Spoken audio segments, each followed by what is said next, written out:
Well, damn it, it's my party, and I'll cry if I want to about the Dbacks not having any left-hand pitchers in their bullpen.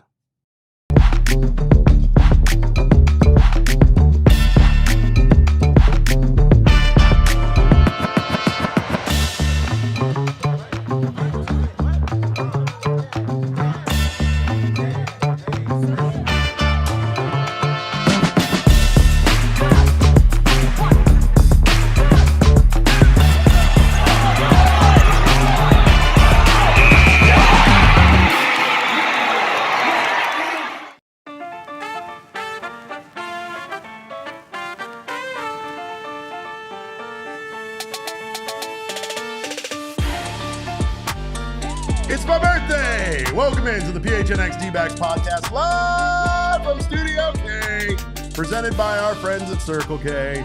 It is I, the birthday boy, occasionally known as your mayor of PHNX, also occasionally known to bill collectors as Derek Montilla.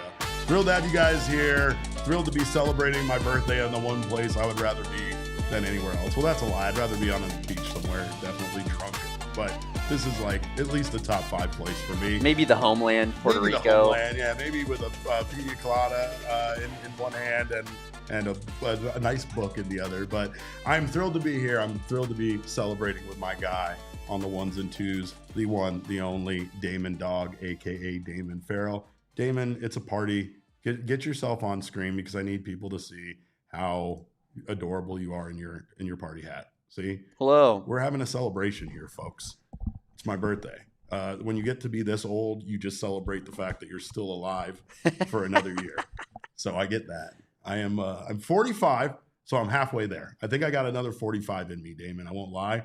That might be, pushing it a little bit, but I like it. I like it. I think that's a good expectation to right? set. I'm trying here to not be as much of a downer as you get to see me when we're off air. But yeah, off air, Derek's about to tell me I'm like 3 years from needing to retire. Yeah, everything's done. Yeah, for sure. I have nothing, and I'm an old man. But on the show, it's like I'm 45. I feel like I'm 25. I do feel like I'm 25.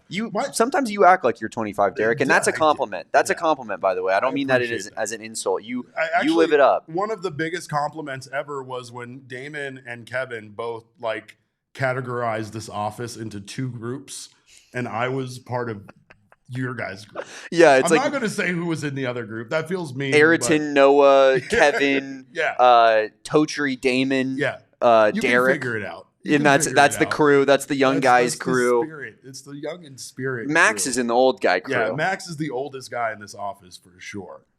He's probably going to yell at me about this shirt not being a PHNX shirt. It's from an old podcast I used to do. Free ads on my birthday for old podcasts that I used to do. But welcome in, guys. Thrilled to have you guys here. And I got to give a shout out, Damon. It's not just my birthday.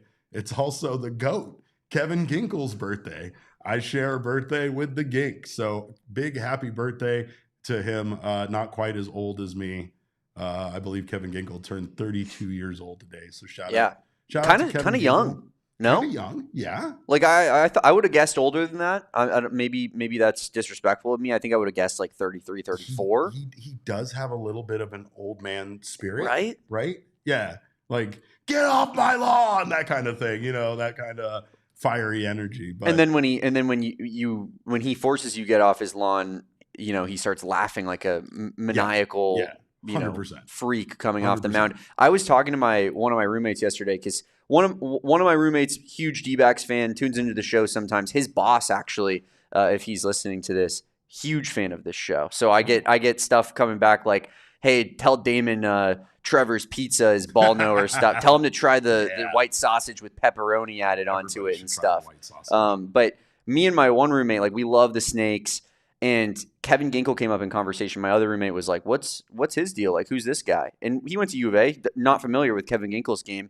And I'm just sitting there, and it's just flashbacks to 2023. And I'm like, I have never seen a Diamondbacks bullpen arm do what Kevin Ginkle did in the 2023 postseason run. The guy was flat out untouchable. I have dreams about it. The Vince McMahon meme. I'm like, no, please, no. Literally, he was special, Derek. He was striking people out with sliders that were starting in the batter's box that the right-handed batter was in, and ending up all the way on the other side of the batter's box. And it's like there's so much movement wrapping around the whole zone on that slider. I mean, the dude was untouchable. If we can get Kevin Ginkel back to being a little bit healthy, that would just be so massive. But happy birthday to Mr. Ginkel. We do need it. We need it bad. It's going to be an uphill battle with the way that this bullpen is currently constructed, which we're going to talk about here shortly. Of course, I would be not doing my due diligence as a fellow March 24th birthday haver if I didn't also wish a happy birthday to The Undertaker. So shout out to The Undertaker. Also, it is the 25th anniversary of a very special moment in Arizona Diamondbacks history.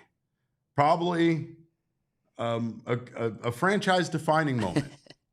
Because on this day, 25 years ago, Randy Johnson gave me the greatest gift anyone ever gave me. And that was when he destroyed a bird with a baseball. I mean, I don't know any other way to put it. I know that Espo covered it. I believe Espo had an interview, Damon, with the great-grandson of a bird. It was just the grandson. He's a 30-year-old bird. Unfortunately, he was in attendance that day, Derek. Yikes. And watched it unfold. I probably shouldn't celebrate this as much as I currently am. I mean, I'll tell you this much. He was surprisingly very well-spoken and able to talk about it despite the horrors that he witnessed on that fruitful day. I feel like it would be traumatizing for most of us. It was for sure. Just a delight to see Randy Johnson make a bird explode out of the air. That was kind of an impressive magic trick. It was like the bird's final trick was to make itself look like it exploded, and then you kind of see it like skip out of the frame. This is dark. But anyway, rest in peace to that bird, Damon. In memoriam, we got to give a shout out to a bird that was lost forever. But still an amazing moment. The Diamondbacks kind of got smacked around a little bit in their loss to the Cleveland Guardians. If anybody cares about exhibition games, spring training is officially over. These are just exhibition games. And these are games really we don't care about, right? Right? Maybe not, because I don't know. I don't mind what happened with Merrill Kelly. I don't mind that the Diamondbacks lost the game. Nobody is going to remember, these two games before the season starts against the Guardians. However, I am concerned about the offense. I do think that getting blanked 7-0 by the Guardians isn't, it doesn't make you feel great heading into Los Angeles against the Dodgers. Merrill Kelly made his third start. He threw 52 pitches, 2 innings. And again, he will start the season on the injured list, but not a great outing at all, really, for Merrill. Not really trying to have it be a great outing. They brought it up on the broadcast, which I thought was fair. Merrill would normally be having these games like on a back lot against, minor league guys or whatever. And instead he's out there pitching against the Guardians as they prepare to start their season. So I don't care that Merrill kind of got knocked around. It's definitely more about, the Diamondbacks getting kind of blanked there by Slade Ciccone, only giving up 1 hit in 4 innings pitched. Merrill, 2 innings pitched. He gave up 4 hits, 5 earned runs. He walked 2, struck out 1. He allowed 2 home runs. But again, it's the offense. I think the fact that the Diamondbacks were held scoreless in this game, and they were really just held to the 2 hits by Pavin Smith, 2 singles by Pavin Smith. I mean, not great. Not great. Damon, I don't know if Damon could muster up the words for an offense that's led by Pavin Smith in 2 hits. He is 4 Sounds like the worst offense in baseball, Derek. Oh God. See, and this is the thing. Like I know that people want. I know I'm the Pavin Smith guy, like from a hater perspective. Yeah, they need the takes, Damon. They need the takes. But I'm gonna say it again. I'm gonna say it all season long. I want Pavin Smith to do good. He's going to be given ABs, and I want my team to win. So I'm not rooting against anybody. Yeah. I'm not rooting against Jorge Barrosa, even though I declared him an enemy of Damon Dawg FC yesterday, despite his 1,100 OPS in spring. Like I'm letting takes fly. I don't believe in Pavin Smith. I don't believe in Jorge Barrosa. I hope they prove me wrong. But yeah, I mean, Pavin Smith, he might be the DH the entire season. Yeah, I mean, there's some things about the Diamondbacks offense that definitely are concerning, but what they're going to do about DH is probably up there. Hopefully, Pavin Smith can keep this roll going. He's been hot this spring. He's been hot recently. 4 for 13 in his last 4 games since coming back from that brief injury of arm tightness that he experienced, left forearm tightness. But again, the Diamondbacks didn't get much else from anybody else here, and that's like, again, even though it's just an exhibition game, it would still have been nice to see some of the starters, get going. Kevin Ginkel, Paul Sewald, from the bullpen perspective, they each tossed a scoreless inning, so that's good. Paul Sewald, believe it or not, has been very, very good this spring and continues to be a surprise for this team. But outside of that, not a lot to write home about with this game, right? Gabriel Moreno did start his second game at catcher last night. That was the previous night. And that was something last night since March 9th. So that was his first start behind the plate. And you got Alec Thomas having a nice spring. Nolan Arenado still batting incredibly well. Perdomo batting well, but like Arenado's hitting .333, even though it doesn't really seem like it. He has a 1.324 OPS. Struggled in the WBC, but in spring, Arenado has been fairly consistent. Perdomo hitting .333 with a 782 OPS. And Jordan Lawler continues to be very good, very consistent. Again, 324. But last night, not the offense that you want to see out of a team heading into the season against, a Dodgers team that you get the feeling they're going to need to put up a lot of runs against, especially with this bullpen situation. With the official news coming down now that the Diamondbacks, Damon, will have no left-handed relievers in their bullpen to start the season. It's a bold strategy, Cotton. Let's see how it plays out for him. I'm gonna start sitting like Bateman does in dodgeball in this one, just like legs up on the chair. I mean, it's amazing, right? Now, we had some doubts on yesterday's show where we did our best to try to figure out who was going to be the final 3 pieces in the bullpen. Juan Murillo had too good of a spring to be denied. Andrew Hoffman was put into games late all spring long, and he had a very nice spring as well. He was put in, I don't know if you want to call it high leverage situations, but at the very least high leverage spring situations, right? Both of those guys succeeded. Meanwhile, Brandon Garcia couldn't have been more all over the place. And even though his stuff is incredible, and even though he was very, very good for this team last year, kind of being thrown into the fire, as a rookie still, he just has been so inconsistent. And it sucks to see because, again, he has had really, really nice stretches this spring after, being removed from that game due to illness. He put together some very nice outings and then just some awful outings where it seemed like he couldn't even, throw a ball for a strike. So I really can understand the decision, right?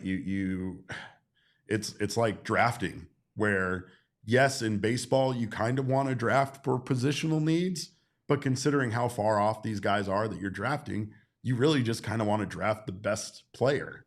And that's where absolutely you kind of get, caught up in that potentially. Other sports, maybe not so much because that those young players are going to make an immediate impact, right? But, with the Diamondbacks here, it definitely feels like this is a terrible situation for them to be in.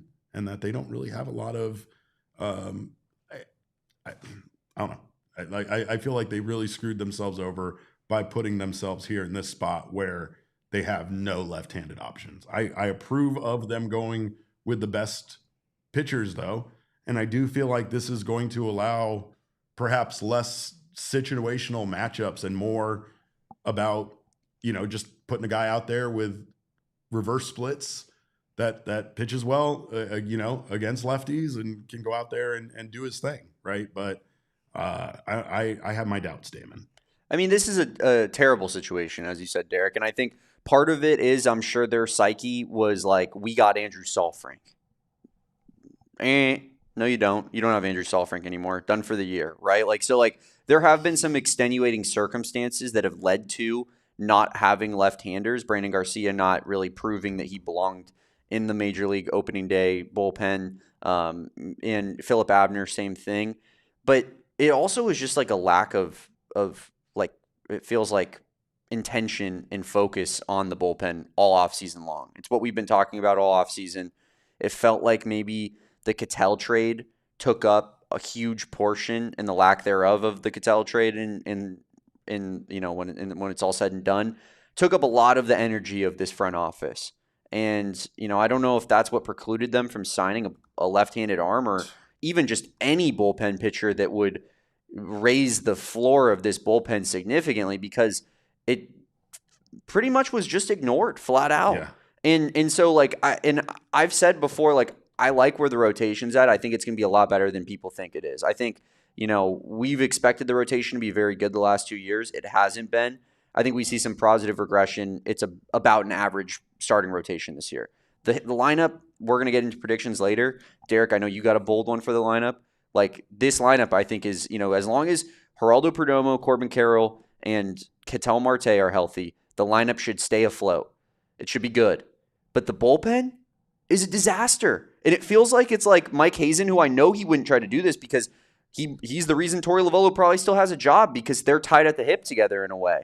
But it feels like, and Espo said this to me when we finished off Southwest Bias, it feels like Mike Hazen is like sabotaging Torey Lovullo, being like, watch this, I'm about to give him the worst bullpen of all time, and the fan base is going to hate Torey all season long for pitching scrubs, when that's all that is available to Torey yet again, is nothing but bad bullpen arms. And it sucks, man, because I do feel like this team is pretty talented.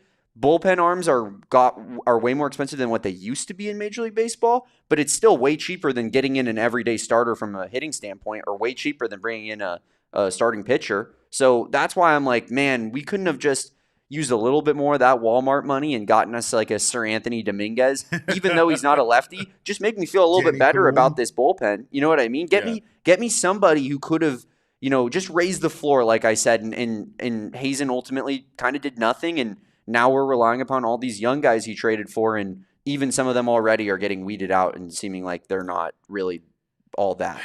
It's just, it's definitely frustrating, and it feels like it's one of those situations where, yes, it's easy to blame Mike Hazen, but then, no matter what, I feel like you can go to somebody to blame and then look above them, right? Mike Hazen did the best that he could to fill as many roster spots as he had open with the money that he had to do it with, right? Including trades, including other stuff. Now, what I will say is, like, if we don't see Cade Stroud on the Major League roster here within the first 3 months, that Blaze Alexander trade is going to look like an absolute, L for this team. And especially considering that you traded Blaze away for somebody that you weren't really going to have be as your bullpen. Not to say that was known at that time, but this doesn't look like you made the right moves in order to provide yourself with the pieces that you needed to provide yourself with, right? It's kind of crazy to me that just a few years ago, our only all-star was a left-handed reliever. He's not a good pitcher. He's not even a good pitcher. Yeah, I'm not saying that. I'm not saying like they let one slip away. No, but like he would be by far the best left-hander. Well, I mean, there is no left-handers, so I guess that's kind of a default, accolade. But right, yeah, we got Ryoma jumping ahead of my notes, but Ryoma's absolutely right. Our FanGraph bullpen ranking is 28th. That's projected for the 2026 season. Now, are the Rockies and White Sox good teams to? Yeah, that's right. Rockies and the White Sox are the only teams be in competition with there.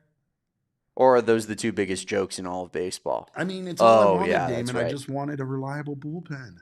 I don't know what it's like to have that. And I don't understand exactly why the Diamondbacks took a look at the majority of the pieces from last year and felt comfortable running it back with them, other than they didn't have the options. They didn't have the ability to go out and just massively spend on the bullpen and revamp it.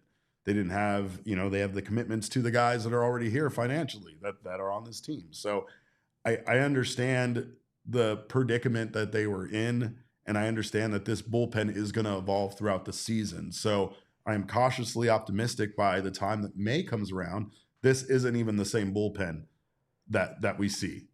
I hope that many of these arms work out. I hope that AJ Puck brings a much needed relief, and perhaps knowing he is as close as he is could be a reason why the Diamondbacks feel comfortable going in this direction. That's them, not me, not you. I don't feel comfortable going into Los Angeles with this situation for 3 games, let alone playing 2 months of baseball with a bullpen comprised entirely of right-handed pitching. And I just think it leaves the Diamondbacks in a terrible position. But I will say that if you don't feel like those lefties that you had are even close to being better than your options that are righties in the pen, then go with your best pitchers. Just like I said earlier about my stupid draft, analogy. It's like, just go with your best players if that's going to give you the best weapons and the most options to use in those high leverage situations. I just don't know if that's the case. This could be impacted by the change in philosophy, right? We got Dan Herron going away. We talked about the analytics gearing more towards their pitcher's strengths than hitters' weaknesses. So maybe that's a part of this. I can't help but, also be a little bit discouraged by when that lefty that you want to bank, a lot of your put all your chips on is AJ Puck, right? And that's a guy that you expect to be back at least at some point this season. But AJ Puck is the best reliever in this bullpen. Full stop. He should be the damn closer. But because he's going to be the only lefty, I don't think that they can possibly use him like that because they need him to be a lefty specialist. So that means that we're stuck with Paul Sewald as our closer, even when AJ Puck comes back, which is a disaster. And that's the other portion of this that I didn't mention. Like the Paul Sewald signing, that feels like a joke. Now you're effing with us. Yeah. Now you're messing with us, Mike. You're trolling. I'm a troll, Derek. I'm speaking as chief troll officer here at PHNX Sports. Absolutely. I know trolling when I see it. Mike Hazen, you're trolling our asses when you signed Paul Sewald because we did nothing in the bullpen except for bring back the guy that everyone in the entire fan base is like, yeah, I think we're good on him. And they're like, no, that arm's still got a live 89 rise fastball in it. And you're like, and he's the closer? That's the part that I think it feels like a slap in the face. I mean, you're not wrong, and that is what's going to happen when he returns. I mean, you would think that he would return and be put into that closer spot, but it's just going to be a case where he's too valuable to be used in the 8th inning or even in the 7th inning, right? So it's a disaster. And then like I've said since the beginning of the offseason, I think Justin Martinez he's such a young arm. They have him extended long term. I just think they're going to be very, very, very cautious with him. I don't expect him to be a part of the bullpen this year, really at all. I disagree, but I think that he's not going to come back and be the savior of the bullpen. I don't think he's going to come back and be the closer by any stretch of the imagination. But I do think that he could return at a very valuable time. And if he is dialed in and ready to pitch at that point, then I think that, again, it's going to be a welcome sight for a bullpen that at that point could be severely taxed with overusage, especially with Torrey's, I guess his managerial style where he goes to the same guys that he trusts a lot, especially in high leverage situations. But it's not shaping up to be great, and it definitely would be. I feel like they're definitely going to have their worst roster during the toughest time of the year. Yeah, which is this first 30-day stretch. Well, and we've said this a lot as well. Like the Dbacks, every time that they make the playoffs, essentially have a hot start.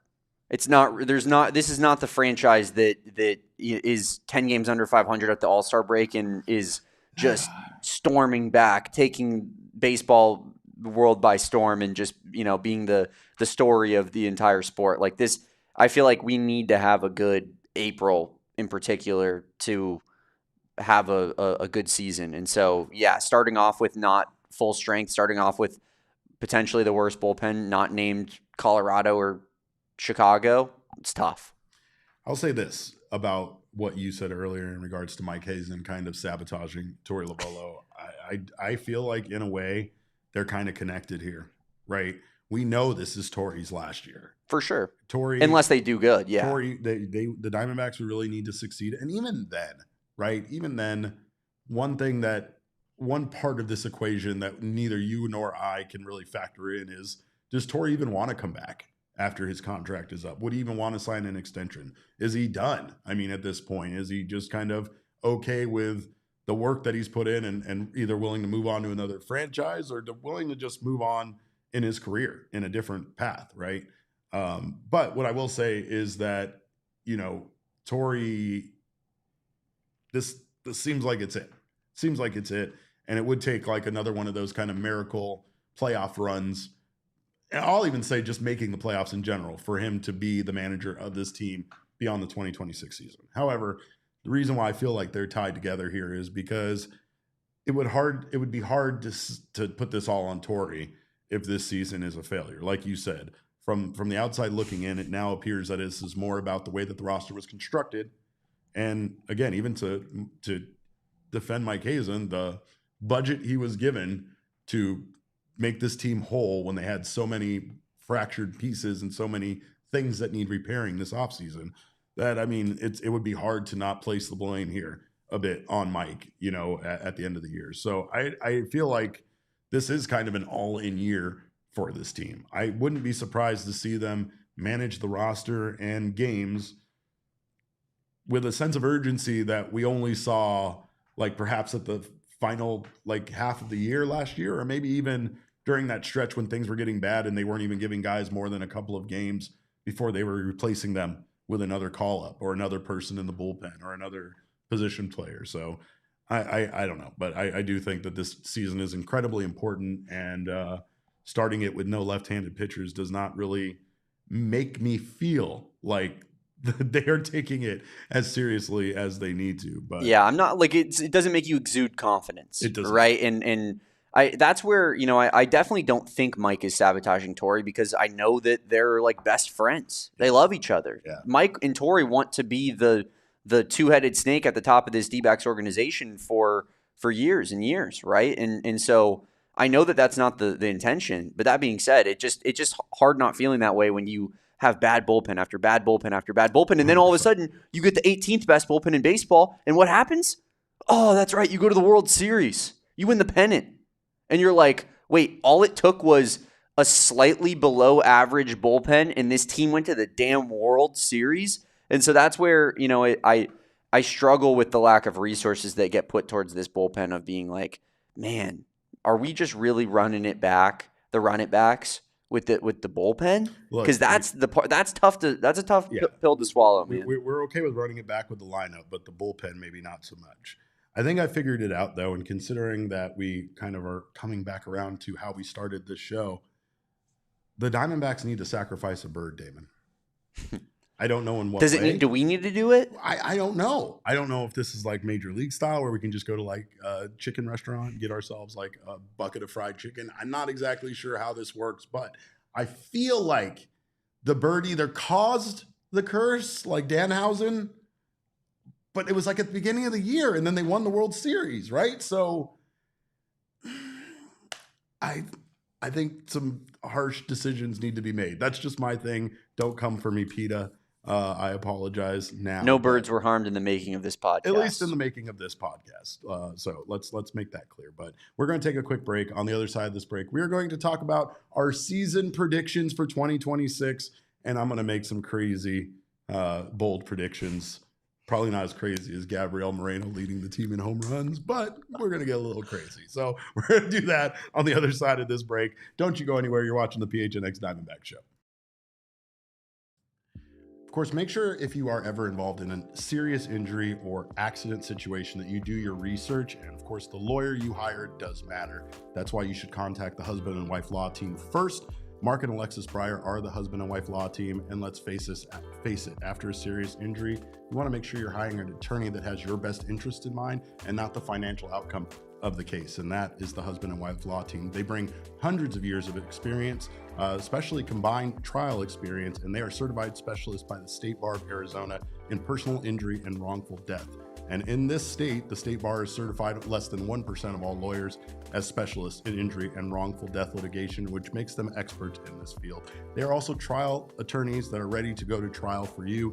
If a case needs to go to trial, they are ready and they know their way around a courtroom and what needs to be done to prevail in front of a jury for their clients. And as their client, they cannot guarantee you the outcome of any case, but they can guarantee you a few things that they make as their promise to you as their client. You can cancel your fee agreement at any time for any reason. You will receive as much in your pocket as they receive for their fee, even if they have to reduce their attorney fees to do so. And you have the right to trust that they, as your lawyers, will tell you both the strengths and weaknesses of your claim so that you can make an informed decision. If you've had a serious injury, call the husband and wife law team first at 602-783-8841 or visit their website at the link in our show notes and tell them PHNX sent you. And of course, Bet365 is here to make opening day more fun. They're here to make the baseball season more fun with live in-game betting. And of course, so many other options, including their early payouts where you're a winner if your team goes up by 5 runs or more with an instant payout on straight bets and parlay selections, which will be marked as winners. But more importantly, we have made it to the best part of the year, the best sports time of the year. And of course, this is a sports fan's fever dream. So whether it's baseball, the March Madness tournament, NBA playoffs, or anything else, there's never been a better time to check out Bet365. If you're not convinced yet, consider this. For right now, just in time for the biggest games of the college tournament, they are offering one of their biggest promos where you can bet 10, get 365. With any new Bet365 user signing up, they can make a $10 bet and get $365 in bonus bets, win or lose. It's the perfect party favor. Bet365, where winning is everything. Download the app today. Gambling problem? Call 1-800-NEXT-STEP. Please gamble responsibly. Must be present in Arizona. $10 minimum deposit required. Bonus bet wager exclusive from returns. New customers only. 21 and over only. Time limits, minimum codes, and terms and conditions apply. In-app only. Void where prohibited. Let's see. There's discussion in the comments about the Birds needing the husband and wife law team to defend them. I promise you, they do not. They don't. They're not bird law experts. Bird law is a different category, and they are not. They're specialists in certified injury and other things, but not bird law. Also, our guy Michael Dixon says that he is willing to forego haircuts and shaving for a whole year for a World Series title. Wow. I mean, you would look unreal. Me or Michael? Michael. I mean, I don't know. I don't know what his facial hair situation handsome. would be. I would definitely look like a caveman, which is where my Tom Hanks Castaway vibe. Exactly. When my beard gets big, it doesn't like grow down; it grows out. Like this way, and it gets grayer the longer it gets. It's like if I keep it short, it's still somewhat black, but the minute that it gets out to here, it's very, very gray. That doesn't really make any sense, but look, my facial hair makes zero sense to me, so I will be the first person to agree with you when it comes to my hair, my facial hair not making any sense. But I'm going to try to make some sense of the 2026 season here because, of course, we sit here. We are just 48 hours away from the start of the season, a little more than that, but we will be, of course, out at Crybaby doing our thing. Having a watch party. If you did not know about that, you are invited. You have plans now. If you did not have plans on opening day, you are required to come. Your attendance is mandatory, by the way. So make sure to be at Crybaby for opening day. 5 p.m. doors open. We're going to be doing a pregame show. We're going to be having drinks. We're going to be having food. We're going to be having a great time, and you should be there with us. But of course, that day when the opening day of the opening day of the season, I am going to be very nervous in regards to how the Diamondback season starts. I think that, again, it's the Dodgers, so expectations are probably fairly low. However, I know in that clubhouse, there is no series, no game that they want to win more than opening day there in Los Angeles and spoil this for the Dodgers. I know that they want to start the season off with an act of, defiance here in the NL West and prove that no matter what we think of their bullpen or their roster, that this collection of players can come together and make 2026 special. I do feel, like I said earlier, that they have something more than just their normal season to play for. I do think a lot of these guys love Torrey and want to play for him, and I do think they understand the assignment about how this season needs to go. in order for Lovello to possibly still be the manager beyond the end of the 2026 season. But if it is last season as manager, even in that case, let's make it the best goddamn season of him being manager. And of course, we have some predictions here for what we think this team will do this year. In fact, we have some predictions here on who we think will be the different kind of categorical leaders of this team. The first one and most important being team MVP for 26. Damon and I definitely are going to disagree on this one because without even putting him on screen, I could speak for him on his behalf and say that Damon's choice is Geraldo Perdomo. Interesting. Interesting. Right? Crazy for me to just speak for you, but Damon, do you want to give your team MVP for 26? Yeah, I know this is going to be a shock, but I was going to say Corbin Carroll. No way. What? No way. I think here's what I'm willing to say. If Geraldo Perdomo is somehow the team's MVP 2 years in a row with Ketel Marte and Corbin Carroll on the team, he truly is a superstar. Or something's gone wrong.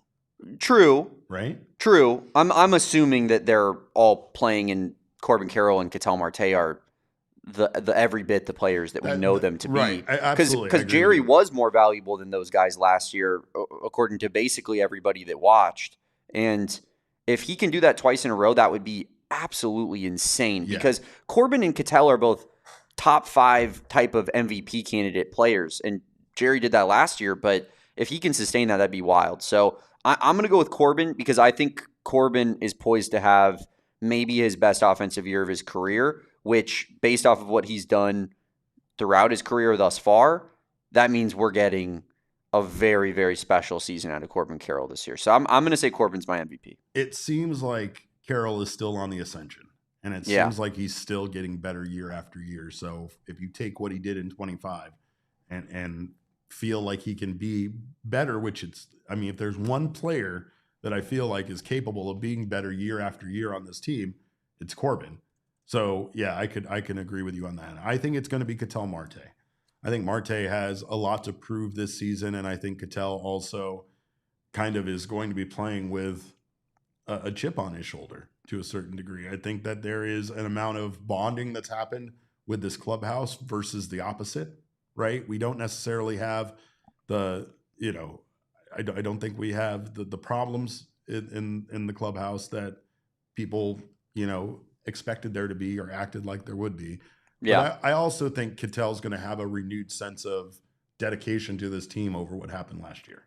I agree with you. Right? I think between what happened and I think between the offseason where his name was the constant source of trade rumors and gave us just 2 months of feeding on this show, which we'll never be. Well, we can never be thankful. Kept our jobs in just place. kept us working, right? But food on the table.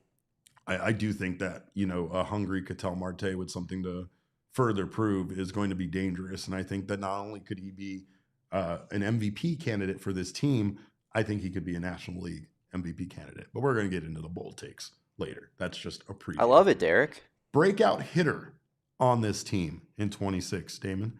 Obviously, it's hard to bring any of those guys into this category because none of those guys are going to have a breakout year. I know that Jordan Lawler, we've talked about needing to have a breakout season, but who do you think is going to be the breakout hitter in this lineup? Can I do the thing? Please do. Jordan Lawler. I knew you were gonna.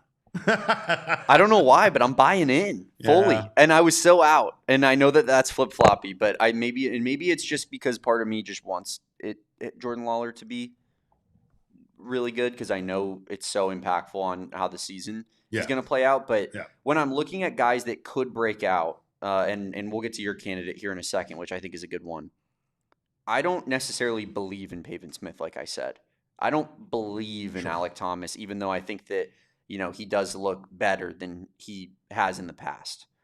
I kind of am starting to believe on Jordan Lawler a little bit, just with his profile, his age, finally getting that opportunity. I believe more in him than I do those other guys, and because of that, I'm going to go with Jordan Lawler. But I also am not totally sold, but I do think that he has the highest upside of the potential players that could take a massive leap in terms of what they've showed in the past. I agree. I don't know if it would be a breakout hitter as much, considering what we saw him do in his first season with the team. But I think Gabriel Moreno is going to have a big breakout season offensively. I love it. I'm not going to put him as the number one home run hitter again. I'm not going to make that mistake twice. But I will say that unfamiliar. That Moreno that never happened, Derek. I feel like he's going to end up being the cleanup hitter in this lineup. I think he's going to end up hitting for consistency. The power will be there. I think his home run numbers will be up. I don't think it's going to be anything crazy. I imagine him reaching like the teens, but I could definitely see him hitting close to 300, especially considering, what we've seen out of him at stretches when he was healthy. I think that's the most important thing. I think the Diamondbacks will have more confidence in playing James McCann as a backup and not necessarily just as every fourth day catcher needing to give Gabby a day off. I think McCann will have situations where some pitchers are going to like to work with McCann more, and they're going to have him behind the plate. And I think that it's going to be maybe a little less time for Gabby than he would see, with Jose Herrera as his backup. But I think it's going to help keep him healthy throughout the entire 2026 season. Yeah, and I think it's going to poise him to play DH some and just have other roles where he's not necessarily behind the plate every single day. Also, I do think that Alek Thomas could also be a big candidate for breakout hitter of the year. The mechanics that we've seen, the changes in his approach at the plate, the success he's had already this spring, it's hard to deny it, right? I mean, he was one of the most productive hitters on Team Mexico. He wasn't just a body there, and that was an all-star team in itself. But he also hit safely 9 of his 11 games at a 345 clip, right? He has a 1.148 OPS with 3 doubles, a triple, and 2 home runs this spring. He also had 8 RBIs. So I think Alek Thomas could definitely also be that guy, considering that, the perception of him as a hitter is inconsistency.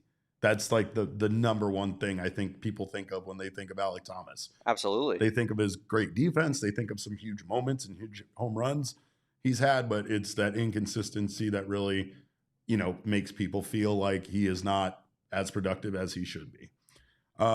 Biggest regression candidate on this team, Damon. People might not like it, but it might make a whole heck of a lot of sense. And this might be recency bias, but I think it might be Merrill Kelly. Oh, man. I think Merrill Kelly has been extremely good for this team. Shot to the heart, Derek. But I just think that, based on, the injuries, him having this back issue that could end up being a lingering issue throughout the year, as well as just in general, like Merrill's numbers being incredibly good, higher than we would expect normally to see, like last season, I think that he's a prime candidate for regression. Yeah, I mean, I think that if you're talking about people that could regress, you look at age number one first and foremost, right? So I hear your reasoning there. I understand that. I'm trying to think of regression. I mean, I feel like it's an interesting conversation because I think a lot of people the Fangraphs answer might be Geraldo Perdomo. Sadly enough, because they'd be like, he had a 7-WAR season last year. It's hard to believe that he's going to put up those kind of numbers. Even if he has a 4-WAR season, that's a great season, but it's a huge piece of regression. Right. I agree. If we had Gino Suarez, I think that would be the easiest answer in the entire world of the older guy who's pretty swing and miss, who had 50 bombs last year. I mean, it's also easy to say Carlos Santana or Nolan Arenado. But Carlos Santana didn't do good last year. Neither did Nolan Arenado. Yeah, exactly. Right. And the same thing with Gurriel. Might think of a Gurriel maybe due to his injury and such, but I mean Gurriel looks like a superhuman. He somehow unearthed his mutant gene, and he is now performing at 150%. So I don't know. I hope none of these guys regress, and I hope that that's such a tough question. It is, and it's so negative. I don't want to start the season with negative, but also, but the D-backs just don't really have those type of players on their team. The guys that you would think would be regressors are the older players didn't really have good seasons last year. So what are they regressing towards? Right. The guys that are the best players on the team, you have a ton of confidence that they're going to continue to be the best players on the team. 1000%. So I mean, man, and then a Zach Gallen. He was terrible last year for Zach Gallen's standards. How could he regress? Mm-hmm. It can't get worse, right? I think maybe Merrill Kelly might be the right answer when you consider that he struggled once he got traded to the Rangers the second half of the season. We started seeing some cracks. Yeah, Perdomo and Kelly would probably make the most sense there. And but how effing dare you? I know. Sir. I'm sorry. You come on my podcast. Wait, let's turn and around. You say those horrible things. Best batting average leader, I think, is going to be Geraldo Perdomo. So there you go. Yeah. There you go. Right? I think so too. Yeah. You know what? I'll go Cattell. Okay. What about home run leader? Cattell? Corbin. Let's go. That kind of gets me 30 plus. Screw the handmade bone. You don't need it. It's a dumb bone. Get it out of your hand and you'll hit more home runs. This team's so unique. That's all I hear. This team's so unique in the fact that like their best hitters are like not quote unquote power hitters, but they have so much power because they're so good at hitting that I think that, like there could be a ton of guys that lead this team in home runs. Yeah, it could be one of 4 or 5 different players on this team for real. I still think it's going to be one of the 3, right? But based on Cattell and Corbin's power last year, you think that, again, them staying healthy and, improving somehow. I don't know if you want to say that about Cattell. Corbin still feels like he's on the rise, but yeah, I don't know. I think that when it comes to this next category, actually the next 2 categories are the same person, Damon, and you're going to love this. I had surprise everyday player by midseason and prospect who makes the biggest impact. And both of those are the same guy, Ryan Waldschmidt. I love it. I knew you'd love it. Fire me up, Derek. It was prospect to make the biggest impact. Waldy. And surprise everyday player by midseason.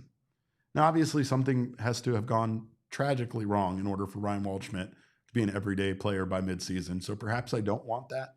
Or he's just undeniable, like we've talked about a lot this offseason of like he's just so good that you can't keep him out of the lineup anymore. It makes no sense to keep a guy who can help your major league lineup every single day in Reno just rotting away and hitting 375 against terrible pitchers. But they just don't have a ton of flexibility there. Barosa's out of options. You're not doing anything with Corbin Carroll. Lourdes Gurriel Jr., no options there. You got, Alec Thomas. I think Alec might have options left, but even he might be out of options as well. You're probably not going to option him. Jordan Lawler, you know what I mean? Like, so it's all depending on who performs. But again, I think this kind of goes back to what we were saying, where there is a sense that your job is not secure this year, no matter who you are outside of a couple of guys, and that there might be guys outplaying you and earning a spot in Reno or elsewhere, and that could definitely factor in here. But is there a pitcher maybe like in the bullpen who is a rookie or really close to being a rookie who we think is going to have like a big role given to them out of the bullpen, or do we think it's just going to be Thompson, Ginkel, Sewald? That's 7, 8, 9. It's interesting because it's like there are guys who are right there. I mean, Cade Stroud, definitely one of them. You also have like what they're going to do with Christian Mena, whether they're going to keep him stretched out as a starter or if they look to him to be a bullpen arm. You also have other, starters there in Reno that I'm sure they wouldn't want to convert and want to keep stretched out. Mitch Bratt, Cole Drake, those kind of guys.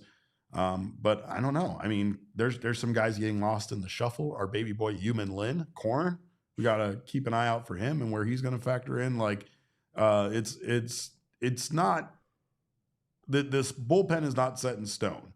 And I definitely think that there is opportunity here for a young relief pitcher to factor their way in and get their way here if guys aren't performing like they should. But because I guess my inclination on like the prospect thing like is to think like, well, what because obviously our guy Ryan Waldschmidt is not on the major league roster right now, so that makes more sense for the the everyday lineup guy in the middle of the season. But like I'm thinking maybe like who's a guy who's going to be given a huge role for this bullpen that might be a little bit younger. Like could Andrew Hoffman step the hell up and just become that dude? Yeah, I think so. You know what I mean? Because then I'm counting him as a prospect, honestly, because he only played half a year.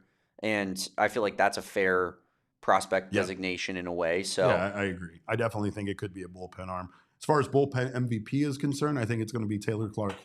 I think Taylor Clark is just going to quietly get the job done and do what he did with the Royals do what he did this spring, and I think he's going to be a big X factor.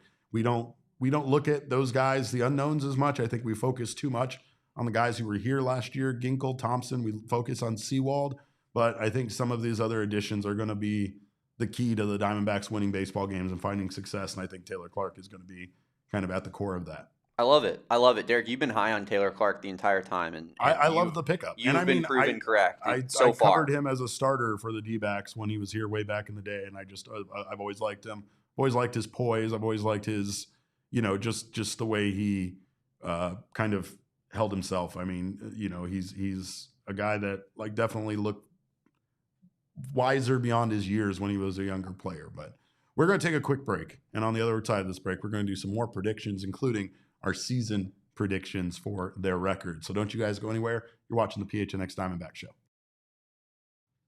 Well, we all have times in life where we need to stick to a budget, and that can be very difficult with the very hot temperatures we have here in the Valley during the summer. And with those summer temperatures being what they are here, it can be hard to stick to a budget when your bills are difficult to predict. To help out with that, APS has their budget billing program, where APS customers can sign up for budget billing and your payment is averaged out over the full year so that you pay about the same for your energy bill every single month. And it's just nice to have that peace of mind to know exactly what you're going to be paying so that you can budget out the rest of your finances. That gives you a more predictable payment, helping you plan and save. And you can learn more about the budget billing and other options for managing your bill at aps.com/let's talk. You can also find all your options to manage your bill at aps.com/let's talk. And the Window Depot right now wants to help you get started on your next home renovation project, and whatever it is, they have you covered. Not just windows, though they are experts in windows and have been since 2002. They also have skylights, countertops, cabinets, sinks, whatever you're looking for to replace in your home and upgrade, they have you covered. They also have flooring right now in their Tucson location, which is coming soon up here to Phoenix. But contractors love the Window Depot, and I've told you time and time again why, and that is because they have unbeatable low prices, and they also have job site ready quantities, which means you don't have to worry about whatever you need for your project to be out of stock when you visit the Window Depot. They also have in-house designers, which are there to help your space at no extra cost, and that can be very helpful if you are like me and you have a hard time simply getting started on your next project, let alone planning it. So from countertops to cabinets, they make it simple. The Window Depot, more than just a window store. Visit thewindowdepot.com and get started on your next project today. Well, if you want an update from the Arizona Diamondbacks exhibition game against the Cleveland Guardians, no, you don't. If you want an update, no, you don't. We're still in the first inning. Michael Soroka has been pulled from the game already. He went 2/3 of an inning, giving up 4 hits, 4 earned runs. He walked 1, hit a batter, struck out 2, gave up a home run, and has been removed from the game. Not a great start. Solid stuff. Not a great start. But as far as who we think the Diamondbacks will have as their leaders this year, we'll get back to our season predictions here. Damon, I think that we have to discuss closer, because I know we're going to get an announcement soon, and the closer at the start of the season is very much looking like it's going to be Paul Sewald. Mm-hmm. Closer at the end of the season, AJ Puck. That's who I have. I got it the exact same way, and I'll either say it's AJ Puck or it's somebody that they trade for at the trade deadline, and to allow AJ Puck to be more of the lefty specialist guy. Right. Again, so I could see them bringing in like a guy that they've been interested in for, it seems like 3 off seasons in a row or 3 seasons in a row, and like Kyle Finnegan, like just a dude who's like not a great closer but is better than Paul Sewald and is familiar with that late inning role. I could see something like that happening, personally. All the relief pitchers that we did not get, we could just sit here and do that for a long time. Team Cy Young, Corbin Burnes. I saw that in there, and I thought that was interesting. I think you think there would be enough time by the end of the year for him to emerge as the best pitcher in the lineup. I don't know if there's enough value to accumulate with half a season to become that. But I hear what you're saying. I mean, he's easily the best pitcher on this roster. I'm not saying like actual Cy Young candidate, because you're right. He probably would not be qualified as far as though Team Cy Young. Yeah, you're just more of the best starter on this team, especially going in if they are able to somehow make the playoffs.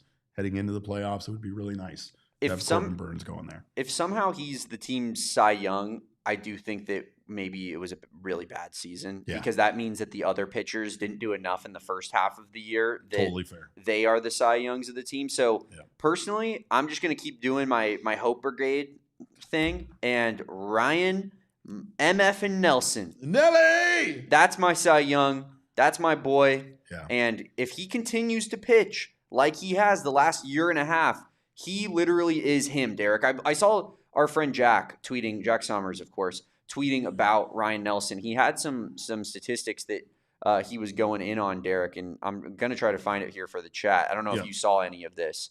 There's it's only a certain amount of pitchers in a recent, it's really recent times have put up the numbers that Ryan Nelson has. Oh, yeah. I mean, especially when you're considering what he's been able to do with his fastball, what he's been able to do with his command. He is truly a unique pitcher and one of the best in the game. Yeah. So since July 1st, 2024, 69 pitchers have thrown at least 200 innings as a starting pitcher. Ryan Nelson ranks 18th with a 3.20 ERA. So he has been a top 30 starter in baseball since July of 2024, dating back a year and a half. And I think, did you say 18th?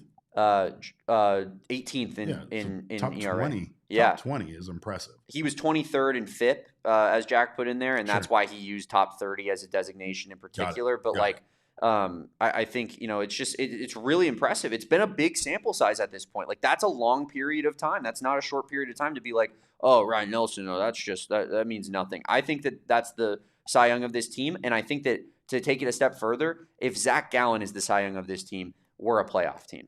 Yep. Because Corbin Burnes is back, I agree with Zach Gallen is back, and I believe in Ryan Nelson. And so if Zach Gallen can be the team Cy Young, this is a playoff team. What about unsung hero on this team? I got James McCann. Unsung hero. I like James McCann because I think with Gabby's injuries, with catchers getting playing time, he's going to have to play a lot. And so that means that if he has a good season, that's going to be extremely helpful to this offense.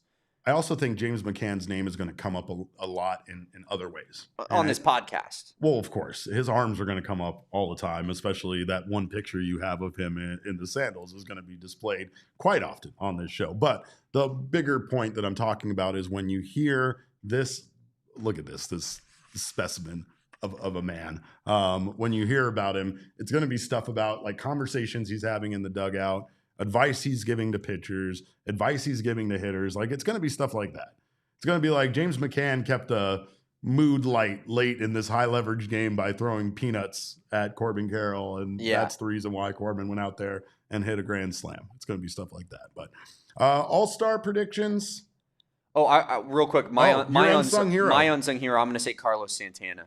Let's go. I think it's a good pull for that one. I think it is too. He had a bad year offensively last year. I think getting around a lot of guys that he feels comfortable with, getting around a lot of really high level Dominican players could be a little bit of a raiser as well. He had the WBC kind of lead in. He's a great defender. I think Torrey's going to play him a lot because of that. Switch hitter. I think he's going to have a good season. I think that going with a veteran is going to be an easy pick there because I think those are the guys that are going to do the things that actually helped his team that literally we never even know about. And when we do find out about it, it's going to be because their coach or their teammate or somebody gives them credit for the things that they did for them. You know what I mean? We're already hearing that a little bit about Nolan Arenado and just the way that he is leading by example and what guys are doing to kind of, follow his lead, right? Yeah. But he's also in there talking to his teammates. He's also in there, very much sharing his knowledge and doing the things that, you would hope to see from a veteran that can help make his young team better. But yeah, and I would say Nolan Arenado too falls in that category. It's just that he's so high profile that I almost can't put him as the unsung guy. That's fair. But I think that those guys represent the same thing to me, and I think both of them have good seasons. Let's do one more, and that's all-stars for this team. Who do you think is going to get the all-star designation? Think it's going to be the three big? The big three. The big three? Corbin Carroll, Perdomo, and Marte? Geraldo Perdomo, Ketel Marte, in my opinion, are all all-stars. Okay. Anyone else? Ryan Nelson. Let's go. It would be great for Nelly to get that, that designation. But again, It's his name, Ryan Nelson, holding him back. Nelly, not an extremely creative nickname when it comes to his last name being Nelson. So we got to go with Oil Can Ryan Nelson or something else. We got to give him a nickname. Rhino.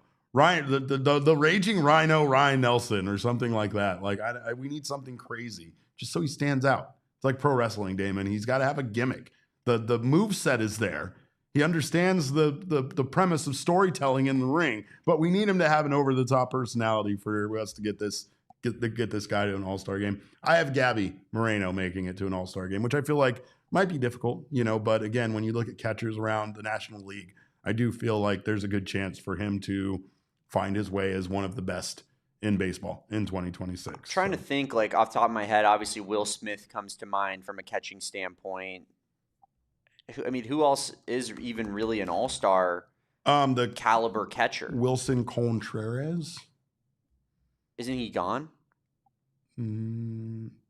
Or was it William Contreras? Oh, wait. Yeah, William Contreras. I'm sorry, William Contreras. That's who they currently have, I think, ranked as the number 1 in the National League. Yeah, catchers. Wilson is on the Red Sox. William is on the Brewers. Yeah. Drake Baldwin. William Contreras for sure is. But I feel like it's wide open. Like, I don't feel like there's an all-star here that's like one injury too, and then all of a sudden it's even more wide open, and catchers get hurt all the time. So I think that's a good shout. Honestly. I mean, Gabby's like the 8th ranked fantasy catcher in baseball behind William Contreras, Hunter Goodman for Colorado, Drake Baldwin for Atlanta. Yeah, a Rockies catcher can always get on there because that's just a free 15 bombs for him. For sure. But the biggest thing that we need to predict, how are they going to do this year, Damon? Let's commit ourselves to a win total. And I will take it a step further. I broke it down by month to month. I got the Diamondbacks being 14-16 at the end of April. I have them going 16-12 in the month of May, 17-11 when our guy AJ Puck comes back in the month of June, 13-11 during the All-Star break, and then like they do, being a little bit worse in the season, I have them 13-16 in August and 11-12 in September. That is for a win total of 84 wins and 78 losses. Is that enough to get them in? No, it's not. It's not. It's going to be not enough by like 2-3 games, unfortunately. And I hope that you are dead wrong, Derek. I do not have a month-by-month breakdown, but I'm rolling with 89 and 89. What is that? 73. 73. Yeah. 89 and 73. Yep. That's good. And I think that's going to get us in the playoffs. I think that's a playoff team. Yeah. I don't know about 84 and 78. I had a hard time getting more wins in there than 84. Come on, let's make the postseason. I won't lie. I got 3 bold season predictions for you, and then we're going to take a commercial break. And there's not going to be any argument on these bold predictions at all. Just giving them to you. In fact, I'm going to have an article dropping tomorrow. Believe it or not, I wrote words with pictures. There's pictures because, I'm not going to just write words without pictures. But this will be dropping for diehards tomorrow on Wednesday. It's my 5 bold predictions for the Diamondbacks for 2026. But I'm going to give 3 of them to you right now, free of charge. Damon, the first one is... Wait, don't we have another ad break to hit on this? No. We're going to do that. We are going to get to another ad break, but I'm going to give these bold predictions before we do. And then we're going to cut out of here so no one can argue with me. And I'm going to come back and act like I didn't say any of these things. My number 1 bold prediction right now that I'm giving you for free is that the Diamondbacks are going to have a top 5 offense in 2026.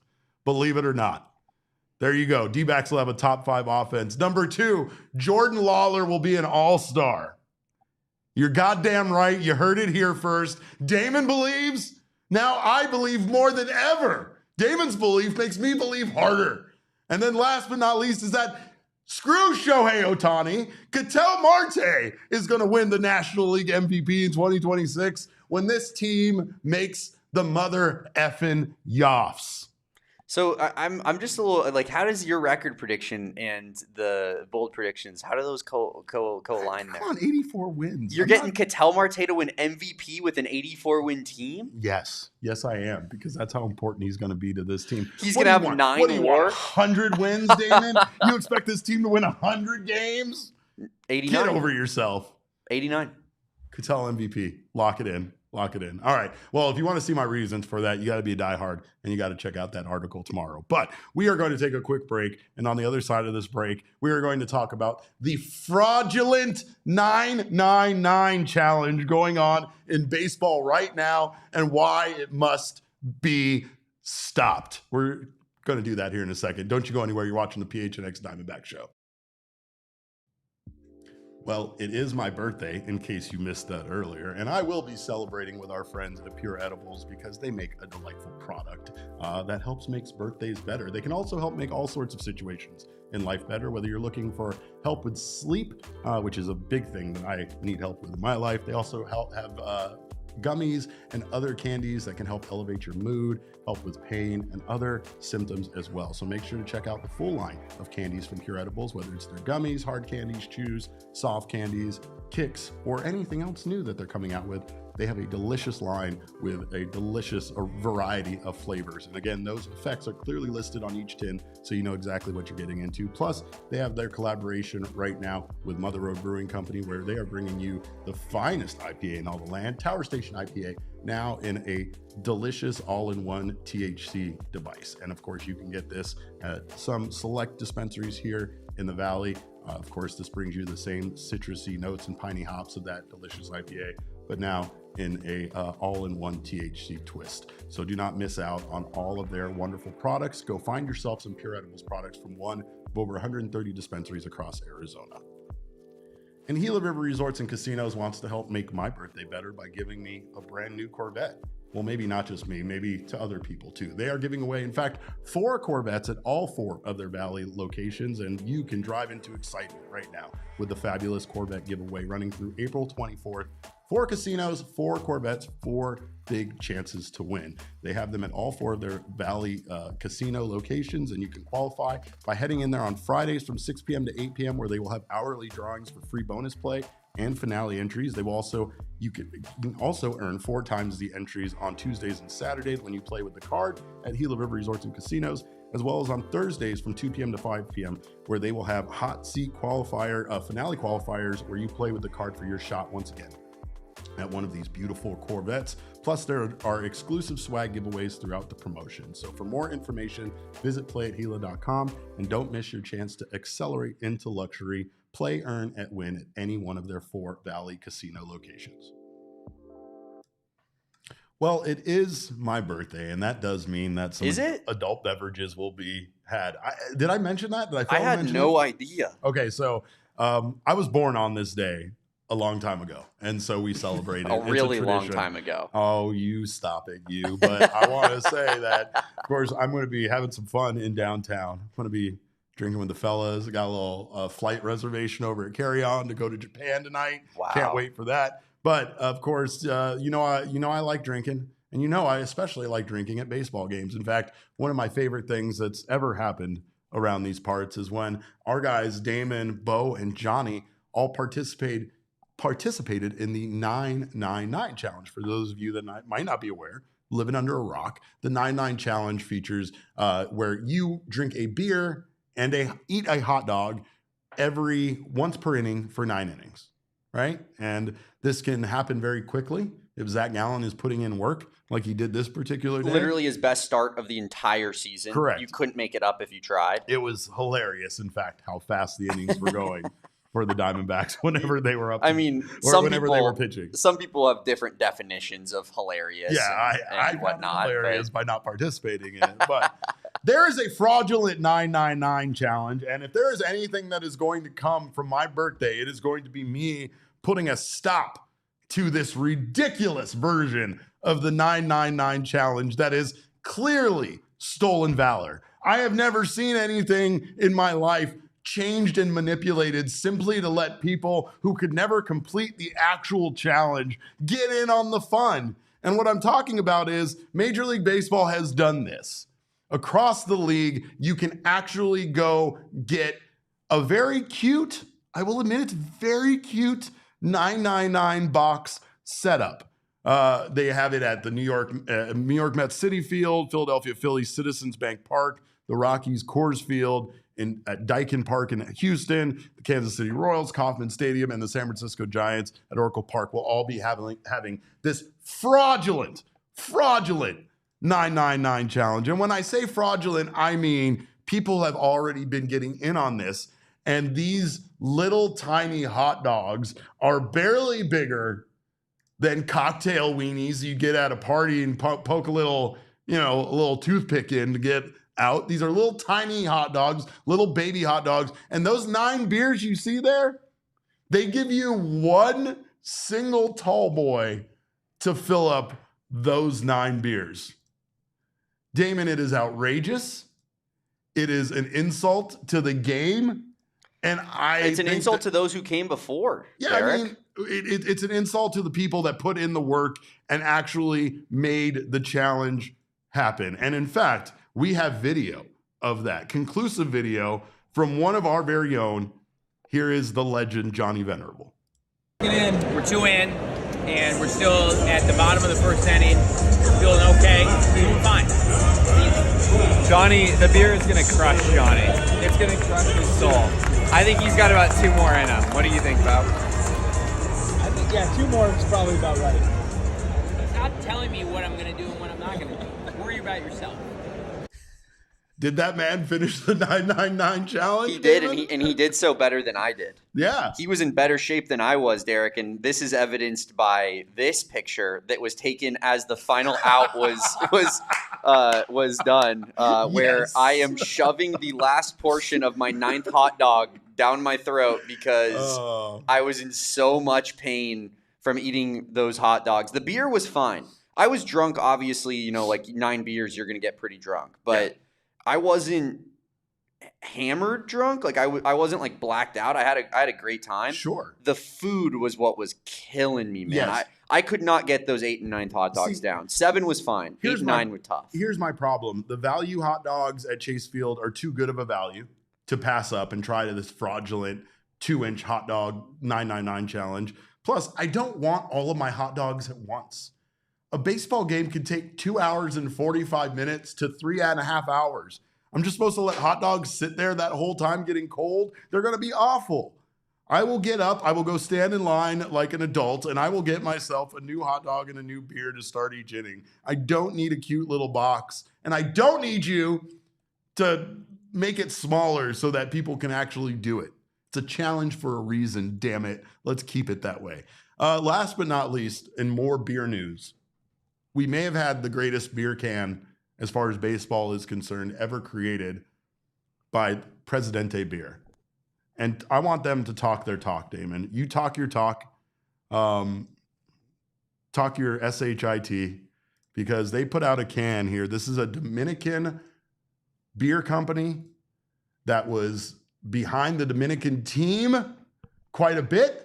There was a lot of social media interaction from this beer about the Dominican Republic team and the WBC, and they have made this beer can. I don't know if it's real or not because, AI is destroying the world, and I don't know what's real and what's fake anymore. But Sure. If it is real, they made this beer can that has the strike zone image of where the pitch missed in Geraldo Perdomo's final at bat with the Dominican Republic facing Team USA. And I couldn't think of a better way to, I couldn't think of a better thing to do with your beer can for a Dominican Republic beer than this. That thing in Spanish right there reads, "Our pride never strikes out." Damon, our pride never strikes out. And that pride is Geraldo Perdomo. Oh, fire me up. The same we share the same pride, and this is why, Derek, I am an honorary member of the Dominican Republic family, and that's because the pride is Geraldo Perdomo. We all know what that means. We were outbid for that Dominican Republic home run jacket, by the way, which I'm still very much disappointed about. That was we were gonna look electric in that all year long, let me tell you. But can I make a thing against this a little bit, Derek? I mean, yeah, sure. The baseball is not in the right spot. That's not where the ball was on in accordance to the plate. Maybe from actually, now that I'm thinking about it, it is from the pitcher side, which is like if you're looking at the pitcher throwing towards home plate. I think that's what it was. Yeah, I think this is supposed to be like the image. They probably took the image from like TV of where it landed in the strike zone. No, I was thinking of more of the baseball savant location, and I'm like, it was on the left side of the. This is wrong. It was. I was doing my best Jesse Friedman impression. Yeah. Actually, it was on the left half of the plate, not the right half of the plate. Presidente Beer Company, but I don't care. Give me a 12-pack of this right now. Right now, I'll drink the whole thing. But I'm gonna go do some of that. It's my birthday. I'm off tomorrow. Damon's off tomorrow. We're off tomorrow, but we will be back for a whole lot of baseball action. In fact, something like 162 games in a row. I think there's some breaks in between. But we'll be back on Thursday with our pregame show. Again, we will be out at Crybaby, so make sure to join us for that. If you have not heard the news, we'll be having a little watch party out there for Game 1. Make sure to join us for that. There will be food for purchase, drinks for purchase, and more importantly, I will be there. Damon will be there for a little bit before he has to go cover a completely other sport and team. But of course, until then, you can follow us on social media. I am at cap_caveman with a K. That unmistakable gentleman behind the Mac is at Damon Dawg with a DAWG at the end. And we're all Damon's dogs. Bark, bark. Appreciate you guys so much in the chat. Thank you for the birthday wishes. You guys are a big reason why this is where I wanted to be on my birthday. So thank you guys all for being here today. Appreciate you sharing your time with us. And of course, we'll be back here on Thursday with a pregame show at 5 p.m. and then a postgame show for Thursday, Friday, and Saturday. So that is our schedule for the rest of the week. Until then, thank you guys again so much for joining us. Our show is at PHNX_Dbacks. But as always, all roads lead to at PHNX_sports on Twitter, Instagram, and Facebook. We'll see you guys on Thursday. Until then, have a wonderful evening and day off tomorrow. Do something productive with your time. Remember, kids, baseball is fun, but it's so much more fun on your birthday. We all silly like the mayor.